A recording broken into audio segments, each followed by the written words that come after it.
Listen to me.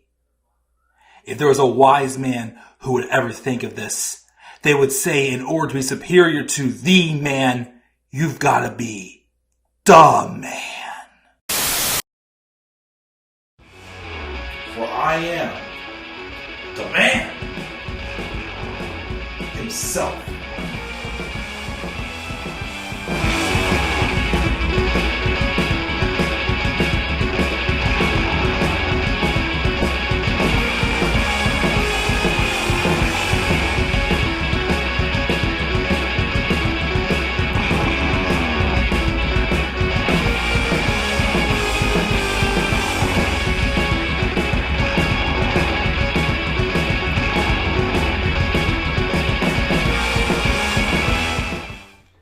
Hello all, and what is going on, y'all?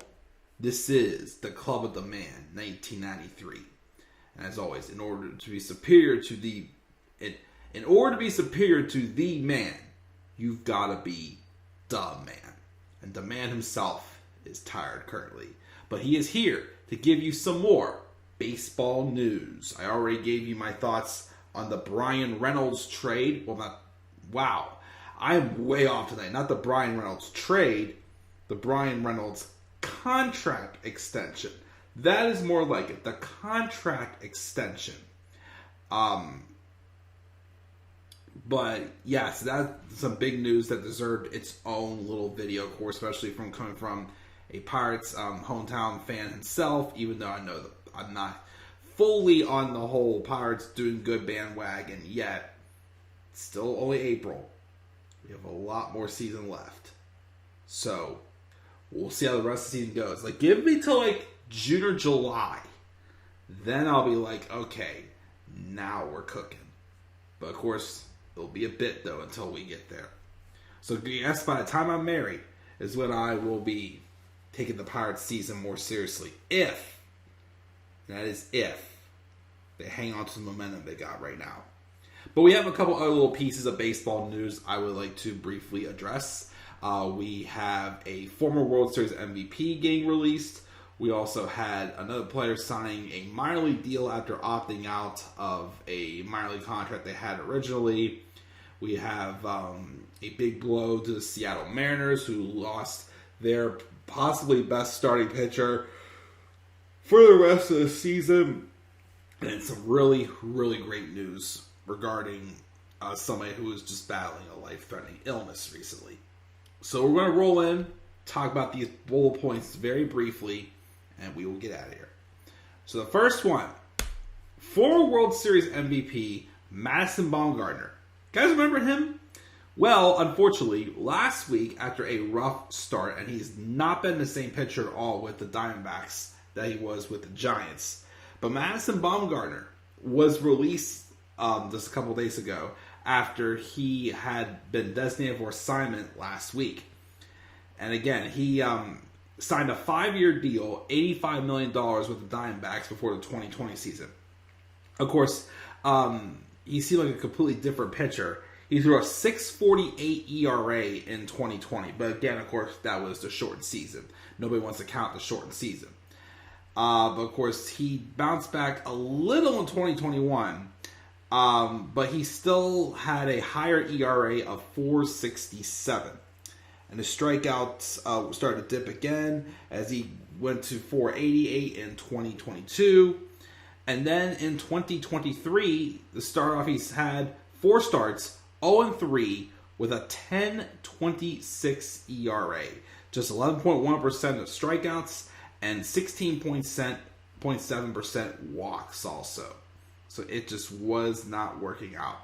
And as the Diamondbacks have a lot of young stars that are coming up to make them contenders, hopefully in the next couple of years, they decided to dedicate its rotation to more younger pitchers on the rise.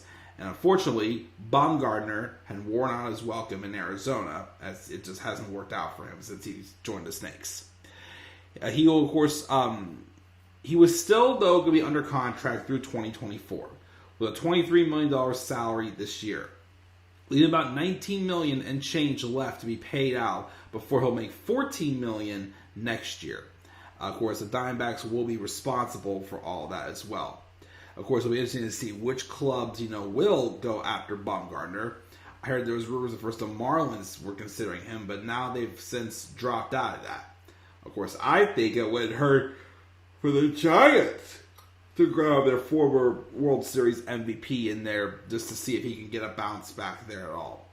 But whatever happens, just hopefully it works out better for him than it has in Arizona. Because, again, it was not a pretty sight. I even almost forgot about it, for crying out loud. I really did. But hopefully Madison Bumgarner does find a change of scenery where he can bounce back and he can, at least be a solid pitcher again in anybody's rotation, as he definitely could be. Because once again, he was deadly as heck in that 2015 World Series run. Or no, 2016. Or 2014. One of the two. No, 2014 I think it was. Yeah, 2014. Because that's when, because they beat the Royals and he got a save. No, he got a win in Game 7. And he came in relief in like the 4th inning. But yeah, Madison Bumgarner was released by the Arizona Diamondbacks this past week. A very minor signing, Jose Iglesias, former infielder Major League infielder. Well, I should say former, he still plays. But he had originally signed a contract with the Miami Marlins. Unfortunately, he opted out of that deal, and he has signed another minor league deal with the San Diego Padres. Why go there? I don't know, because, again, the Padres are absolutely stacked in their middle infield. There's literally probably no room for him, as they have Xander Bogaerts, A-Sung Kim, Manny Machado, and Jake Cronworth in the infield. And, of course, Fernando Tatis Jr., who just came back from his injuries/suspensions. He's moved to right field, but he, of course, can play the infield. That is for sure. So, basically, this was kind of a waste, I think, for Iglesias. There's really no room for him on the main roster. There really isn't. Because I don't really see any of those other guys bouncing to the outfield. So, honestly, I think he was better off with the Marlins. But he chose not to stay. So, that's on him. So that was the random news. The Mariners are, I think, in 4th place currently, but only 2.5 back from the Rangers.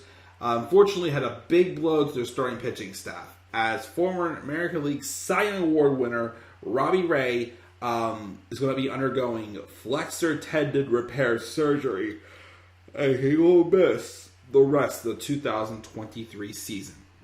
He's already been on the 15-day disabled list due to the flexor strain, but then Divish adds that further testing revealed damage in a different area in the tendon. So again, this is not too good for the Mariners, of course. Again, he's only 2.5 back in the division, but he was definitely a big part of that pitching staff. As of course, he's a former Cy Young Award winner from back in 2021 with the Blue Jays. He had a 2.84 ERA that season and was a solid lock-in. He, of course, would then sign a 5-year, $115 million deal with the Mariners last offseason, making 32 starts and pitching up, solid, not as good, but a solid 3.71 ERA. And, of course, he's part of a strong pitching staff that includes him, Luis Castillo, George Kirby, Logan Gilbert, and Marco Gonzalez. Of course, there's also Chris Flexen, who has some experience as well. So the Mariners still have a sharp rotation. But yeah, losing Robbie Ray was definitely a big blow, especially with him being a former Cy Young Award winner. He's still got a good amount of gas in the tank, so he can still definitely be a great contributor to the Mariners, who got to the postseason last season for the first time, I think, since 2001, whenever they went 116 and 46. I believe that was the last time they were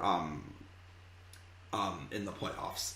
But of course, in his place, they could maybe go after a Madison Bumgarner, or they have like some other veterans like Dallas Keuchel and Chris Archer, who obviously have fallen off big time, but they're still free agents. They could be looking for a team for a change of scenery, and Mariners could take a shot and then maybe to help them out a little bit in Robbie Ray's absence.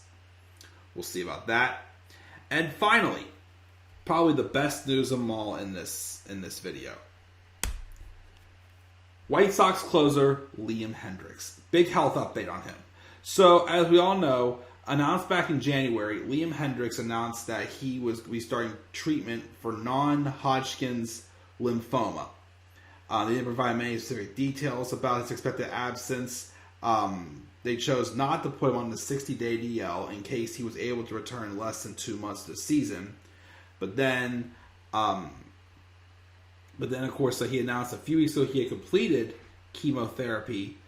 And then today recently he posted like a then and now post on Instagram. He says how it started versus how it's going. And he said remission. So Liam Hendriks is cancer-free, which is awesome to hear for sure. We've had a few, of course, scares things with him. Carlos Carrasco, a couple years ago, got diagnosed with some sort of cancer.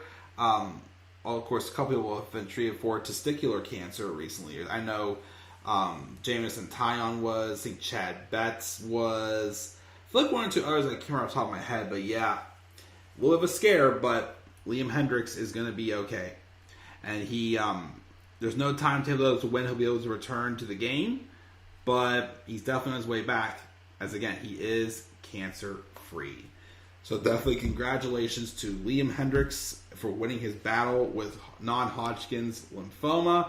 I look forward to seeing him back very soon. And that, guys, just some brief thoughts on a couple of brief pieces of news. Again, we have Madison Bumgarner getting released. We have Jose Iglesias signing a minor league deal with the Padres, which was kind of pointless because there's no room for anybody in the infield on that Padres team. We have that. We have Robbie Ray, who is unfortunately going to be missing the rest of the season due to a hip flexor surgery he's going to be happening. And again, Liam Hendriks is cancer-free. So guys, what are your brief thoughts on any of these topics I discussed for baseball? Make sure you guys leave your thoughts down in the comment section below. Be sure as always to slap a like on the video, subscribe for more content on my channel. Follow me on Twitter at the Club of the Man 93. Be sure also to follow me on TikTok and Instagram at the Club of the Man 1993. And don't you ever forget, guys, in order to be superior to the man, you've got to be the man. And for I am the man himself.